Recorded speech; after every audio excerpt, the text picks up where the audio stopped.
fiery horse with the speed of light, a cloud of dust, and a hearty hi-yo Silver, the Lone Ranger.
The masked rider of the plains brought many criminals to justice during his fight for law and order in the early years of the western United States. But he gained his greatest fame as a champion of right against might, of the weak against the strong. No man did more to make the frontier safe for honest men and women. Return with us now to those thrilling days when the West was young. From out of the past come the thundering hoofbeats of the great horse Silver. The Lone Ranger rides again. Come on, Silver! We've got to hurry! Someone's waiting on the trail ahead! Hurry on, Silver! Away!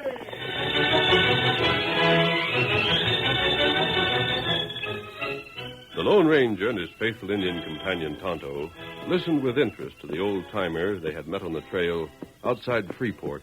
Yes, sir, old Jason was the unluckiest fellow there ever was. I mind him well.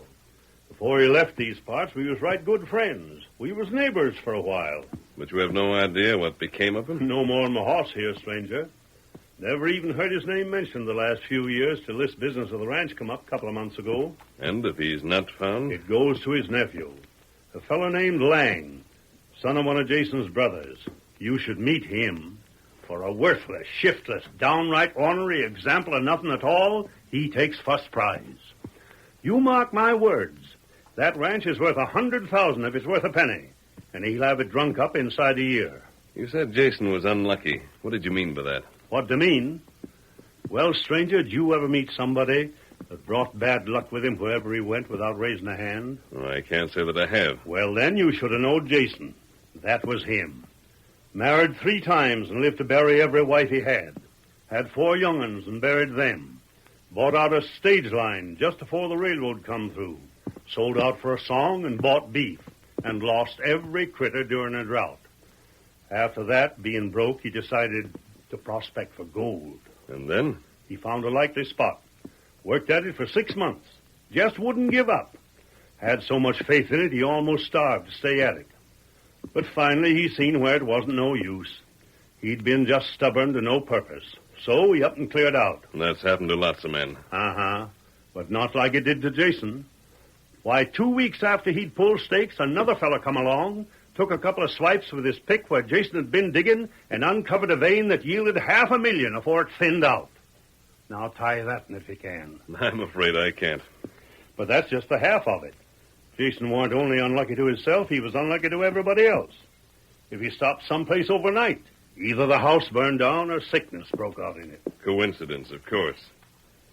No wonder Jason thought he brought bad luck. Yeah, and that's why finally he just up and disappeared. He couldn't stand it no longer. Reckon towards the last, I was about the only fella around here that'd have anything to do with him. But he was liked? I should smile he was. Folks thought the world of him. Nobody figured he could help the way things turned out. but they just couldn't risk being around him. But you'd like to see him get the ranch, wouldn't you? Sure would. That'd be a piece of good luck. Reckon if he's still alive, poor old Jason could use some. And when is the deadline? Just 1 month from now. If he ain't found by then, well, like I said, that nephew of his inherits the place. And folks around here'd rather see Jason get it than that young squirt, bad luck or no. You must have heard something of Jason after he left. Well, yeah. Yeah, I did. Heard he'd been seen at Deadwood, working at the mines. But when I wrote to him there, I got a letter back saying the fella he'd hired out to had gone bust soon after, and Jason had drifted on. So there you are. Deadwood, huh? How long ago was that? Let's see, must have been about 4 years ago. Yep, that's what it was. 4 years last spring. I see. Well, Tonto, we'll be on our way. Thanks, old-timer. Sure, that's all right. But look here, stranger. Yes? What are you so interested in Jason for? I don't think young Lang should get the ranch. Huh? I'm as anxious as you for Jason to return in time to claim it. You mean? We're going to find him. Come, Tonto. Get him up, Scout. Come on, Silver. Hi, wait! Hi-yo, Silver! Away!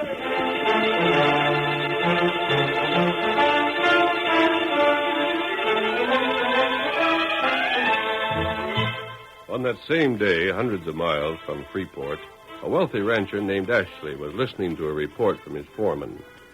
Young Gil Heath and his sister Mary, who owned the neighboring ranch, were standing beside him near the Ashley corral. So that's what happened, boss. Something must have been wrong with the coupling. Them cars broke loose from the engine, rolled all the way down grade till they hit that siding, and just piled up one on top of the other in the canyon there. Oh, rotten luck. Oh, right now, them cars ain't hardly good for kindling. We've lost 500 head of prime stock. More cash gone. Uh-huh. I ain't had nothing but bad luck for the past 3 months. Ain't it never going to stop? Another 3 months like the past 3, and I'll be clean burst. Well, I'm sorry, boss, but there's never been anything we could have helped. Well, if you think we could have, I'll Get see back that... to work and forget it. But I'm trying sick to... and tired of seeing your face around here. You don't never show up unless you're bringing bad news. Go on, get it. You've got things to keep you busy, ain't you? Plenty. Then get at 'em. Sure. Get up, boy. Get up there. Well, that weren't enough, huh? Now I suppose I got to listen to your whining again. Well, out with it. What do you got to say this time? Mr. Ashley, you cheated us when you told us our range. Lied to you today? No, but you... Then where do you think you get off saying I cheated you? You back that up? Mr. Ashley, Gil and I weren't acquainted here when we bought from you. Is that my fault? No, of course not. But when you sold us that range, you should have told us you still owned a strip of land between the range and the spring. Or at least you should let our cattle cross your land to reach water. It's only right. If they can't, our land's worth nothing. That's your tough luck. Tain't none of mine. You ought to inquire into them things. Need water? There's some to the south of you, ain't there? Use that. It belongs to Parkman. Then buy it. We'd have to buy all the way to the hills. He won't sell a part without selling all. Can't you use it? Well, sure, but... Then what's holding you back? Why the whole works? You know very well we can't do that. Yeah? You knew it from the first. How can we buy without money? That's what you planned on. That's why Gil said you cheated us. You sold us a spring and range. You never told us we couldn't reach the spring without crossing your property, and now you want to charge us. And now, if you send your critters across that there strip, you got to pay me $1 a head. That what you're kicking about? We just can't pay it. No? Well, then, young fella, I'll tell you what I'll do. What? I'll give you your choice of 2 propositions. Now, I'll admit $1 a head's a right steep price. And if you ain't got the cash, well, then, of course, you can't pay it. So maybe I could make it 50 cents a head instead. You shouldn't charge us a penny. Well, that's one of my propositions. Take it or leave it. Here's the other. I'll buy back that land in spring I sold you. I'll buy your cattle, too. Only I'll buy at my own price. What will you pay? For everything, lock, stock, and barrel, I'll give you $5,000. But we pay... Now, there's no sense in arguing. That's my price, and I won't raise it $1. And you can't get better from anybody else. As long as I own that one strip of land, your outfit ain't good to nobody but me. So like I said before, you can take it or leave it. We won't take it. Well, then... If we have to, I'd rather Gil paid you the 50 cents a head. We could raise that much, couldn't we, Gil? I guess, but it'd be awful flat afterwards, Mary. And it's still nothing but a hold-up. Which you can't do nothing about as long as you can't afford to buy from Parkman. Well, I guess we can't. That's the way you want it then? I suppose. Doesn't seem as if there's What anything... You there. Hey. Me, Mr. Ashley? Yeah, you. Come here. Something wrong? How long you been working here? About 3 months. And why ain't I seen you around before? Why, it was your foreman that hired me, Mr. Ashley. He hired me to go along with some cows you were shipping to Denver. Then when I got back, he sent me to a line camp. Reckon this is about the second time I've been around the ranch house. What's your handle? Lonesome. Lonesome Jones. Folks call me that because I kind of stay by myself. You're lying. What? You know what your name is? It's Jason Lang, and don't deny it. You think I ain't heard you described often enough? Mr. Ashley, wait. Just listen a second. Sure, my name's Lang. I won't deny it. But I had to take another name. I've had such a sight of bad luck. And you're the cause of mine. You came here 3 months ago. Well, it was just 3 months ago that things started going wrong around here. Just get off my plate. Mr. Ashley, listen. I ain't been able to hold a steady job in 5 years. The bad luck you've had ain't my fault. Just give me a chance. I'm getting to be an old man. I need the work. If you fire me, I don't know how long it'll be before I get another job. I've done my work good. Ask your foreman if I ain't. Moose. But, Mr. Clear out of the county. I won't have you anywhere near. If I hear you get to work close by so as you can hoodoo me again, I'll come after you and run you out of the county myself. Now get. I got $20 coming, Mr. Ashley. You've cost me 100 times that much already. You mean you ain't going to pay me? That's just what I mean. Well, I ain't got a dime. Didn't I tell you to fair moose? You... No, wait. I'll show you. Don't kick him again. Take your hand off me. I said don't kick him. You telling me what to do? Yes. And here's what I think of it. You bully. Gil, don't let him do it. I warned you. Knock me down, eh? Now, you pay for that. Come on, get up on your feet. I'll give you some more of what you asked for. Young fella, I don't fight where it ain't necessary. Coward. And here it ain't. You put it in. Well, I can pay you off for that without raising a hand. I suppose you can. And well. But nothing you can do to me would make me stand by doing nothing while you beat up on a man almost twice your age. Here. Did he say your name's Jason Lang? That's right, mister. But I'd rather you just call me Lonesome. Lonesome Jones. I'm used to it.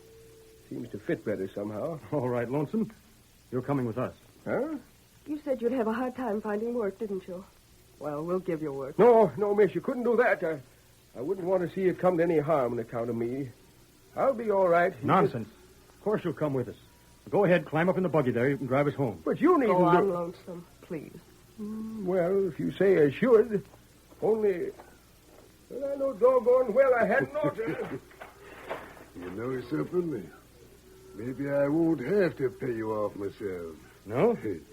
You're carrying your bad luck right along with you. I'll take that chance. And don't forget, what's bad luck for one man may be good for another. Come, Mary. Let's get home.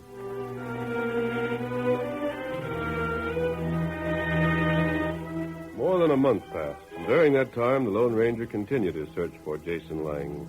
One day, just before noon, he rode into his camp near Dodge City and... Oh, there, Silver. Oh, boy. Oh.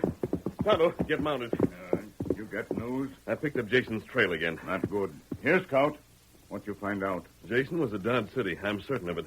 Only there he called himself Lonesome Jones. Oh. He worked for a company of drovers for a while until the market wiped them out. Him make heap bad luck? It certainly seems like it, Kemosabe. Jason's built up quite a reputation for himself. Poor old fellow. It's not the kind of reputation that'll do him any good. That's right. Well, anyhow, the foreman of a trail crew says he thought he saw Jason heading south toward New Mexico. At least he saw and met a man answering Jason's description who called himself Lonesome Jones. That's him, all right. I'm sure of it. Personally, however, I'm not at all sure that New Mexico was really his destination. Why think that? Because he's been trying to disappear, not to advertise himself. Moreover, he's been in New Mexico before. He'll most likely cut off from the trail and head someplace where he's unknown. Oh. But anyhow, we can trail him as far as the place he was seen last. Ready? Me ready. Then come. Get him up, Scout. Hi-yo, Silver! Away!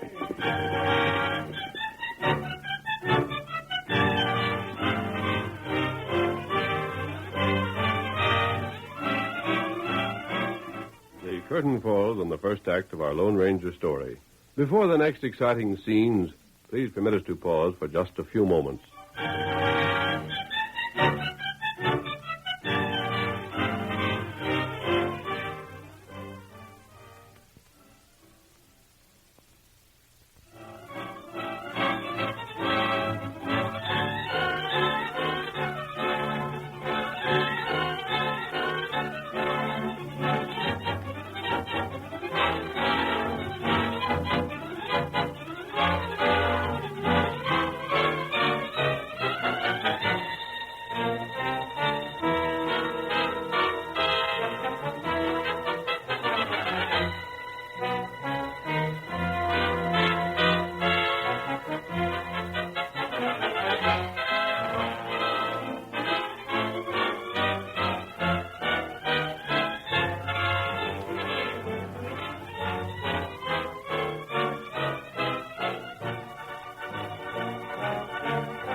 Now to continue our story.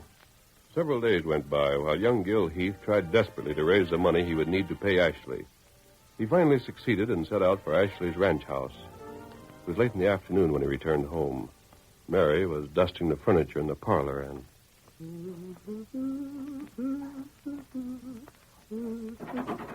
Oh, well, that didn't take long, Gil. Not very. Is it all settled? Can we send the herd across tomorrow? Nope. But I thought... Gil, what's the matter? Oh, the rotten skunk. What'd he do? Changed his mind. Oh, Gil, no. Yes, he has. Now he says he won't take any kind of pay to let the cattle cross. He'll buy us out, but that's all. But not for the price he offered the other day. Says he's thought it over. All he'll give is $3,000. Oh, that's awful. Just his way of getting even. You mean... Well, for us taking Lonesome in and me hitting him. That's what's behind this. It's just revenge. I think he's horrible. Calling him names isn't going to help us. But, Gil, what can we do? Well, I don't know. You think if I were to talk to him? You'd get the same answer I did.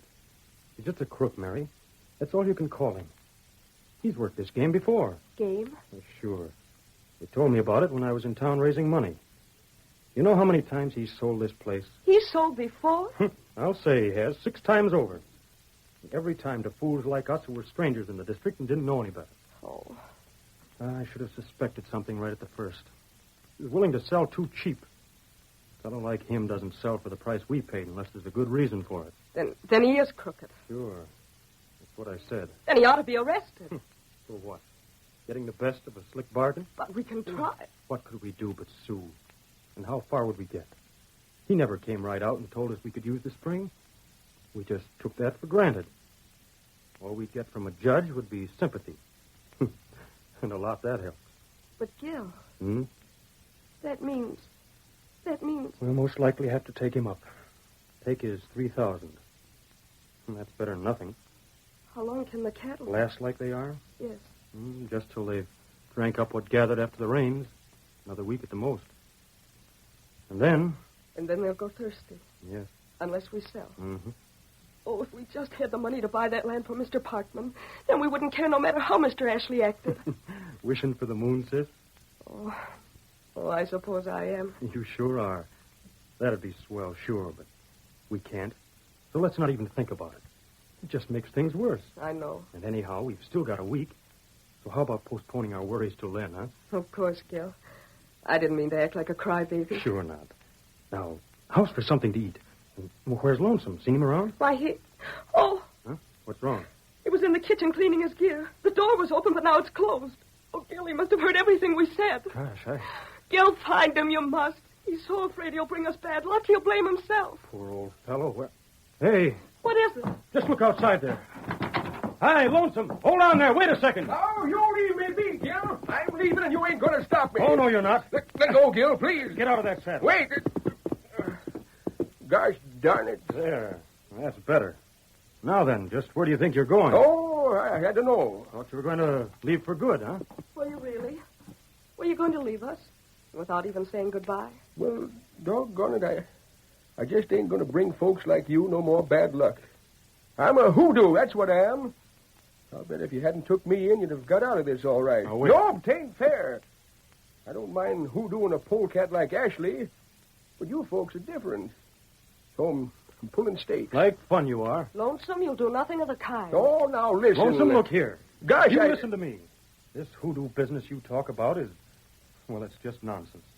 It's just been your bad luck that you've been around where things like this were happening. You couldn't help it. When you say you caused them, you're just talking like an idiot. Yeah? Honest? Of course. And we're not going to hear any more of that kind of talk. Now unsaddle and come back in the house. Gil, Miss Mary, Yes? you don't know how far I've traveled or the way folks had treated me when they found out who I was. I saw one sample of it. Mm-hmm. Ashley. Well, all weren't as bad as him, but none of them was friendly. You two are the only ones to know my right name and still want me around. Why shouldn't we? We like you. Bless you both. All I can say is I'd do anything in the world to help you, even if I hanged for it.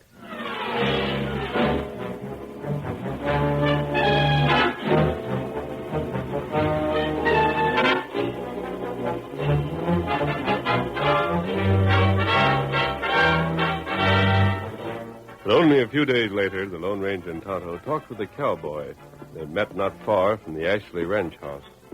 You say you're Ashley's foreman, huh? Uh-huh. That's how it happens. I was the one to hire this fellow you're asking about. Ashley blamed me plenty for it, too. If I didn't need my job so bad, I'd Never quit. mind that. Where's Lonesome now? Still with that young couple I told you about, the last I heard. The name is Heath? Yeah, they're brother and sister. Come here from the east. Boy's name is Gil, the sister's Mary. You said they'd been having some kind of trouble with your boss. Trouble? Well, I'd call it that anyhow. They need water for their stock, but can't get it. Ashley's offering them a price for their place that ain't much better than stealing it. He give them till tomorrow noon to take it or leave it. And then... Yes? Well, the way it looks from here, they'll take it. Ain't much choice. If they don't sell to Ashley, they can't sell to nobody. This man Lonesome, you say they knew his reputation when they hired him?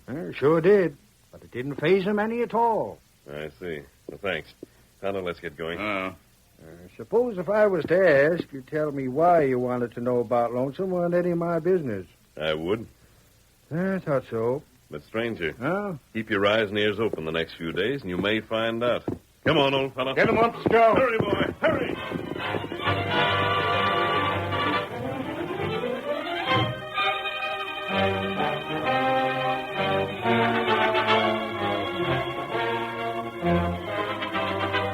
That same day, just at dusk, when Gil, Heath, Mary, and Lonesome were eating supper, they heard two horsemen ride up to the house. Why, who's that? Expecting anybody, Gil? No, I wasn't. I'd better see. What in Don't blazes? try to reach those guns. You- And this isn't a holdup. You're the man they call Lonesome Jones? Yes, but Then what? you're coming with me. Hey, listen. Now, come along. Let me go. No, you don't. Drop that gun. My hand. You're not hurt, and I'll see you later. Let go. Gil, your hand. It's all right, Mary. Just numbed a little. But I'm they- going after that masked man. No, Gil, don't. There's two of them. There's an Indian with him. I saw him. Gil, you just get hurt. But I can't. They're gone. You couldn't saddle in time to catch them. A rotten crook. You recognize that masked man? No, but I didn't have to. What do you Only mean? Ashley would want to see Lonesome harm Mary. Ashley sent that sidewinder here just as sure as I'm a foot high.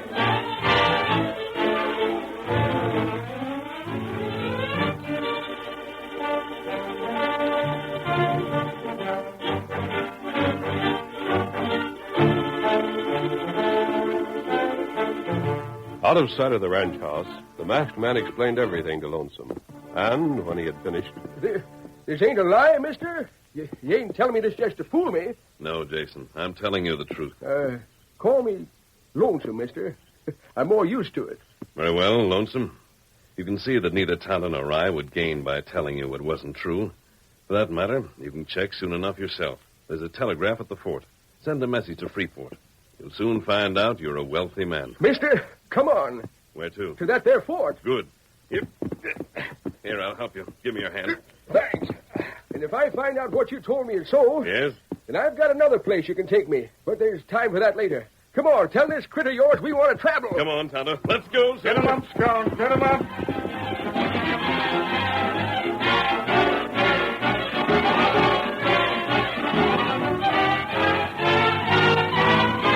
on the following day, Ashley reined in before the Heath place, dismounted, walked up the steps to the porch, and rapped on the front door.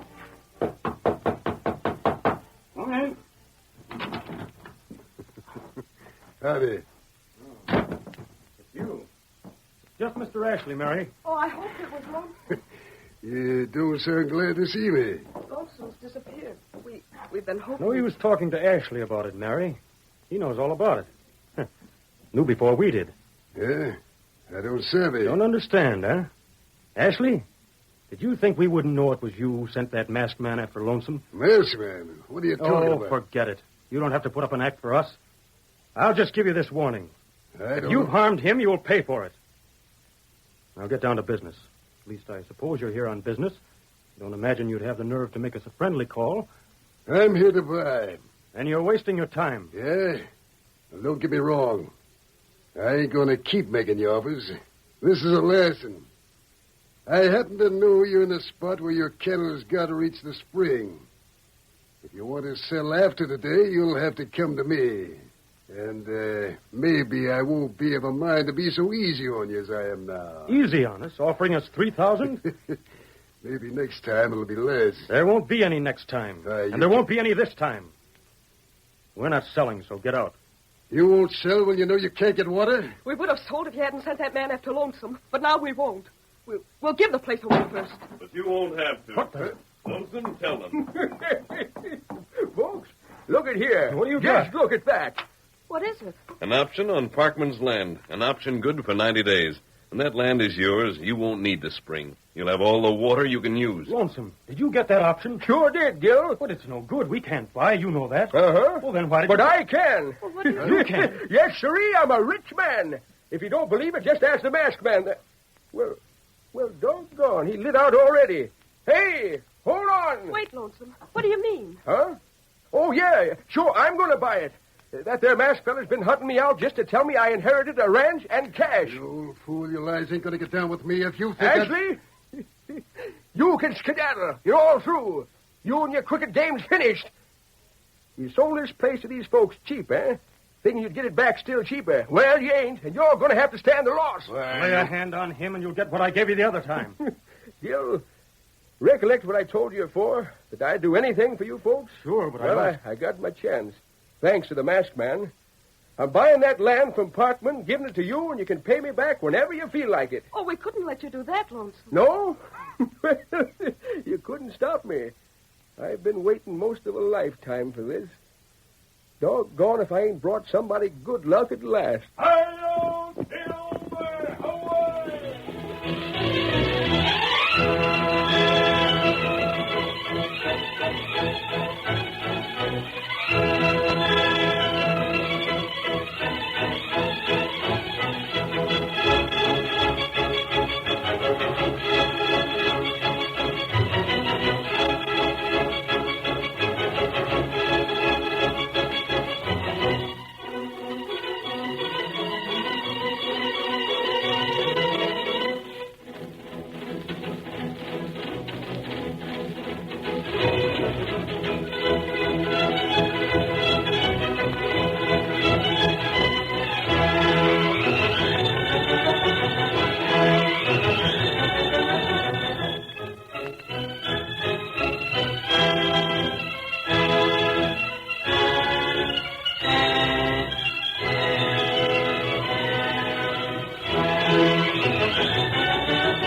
The story you have just heard is a copyrighted feature of the Lone Ranger Incorporated.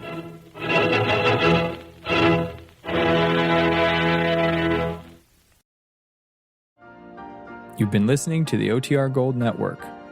Find more classic radio at otrgold.com.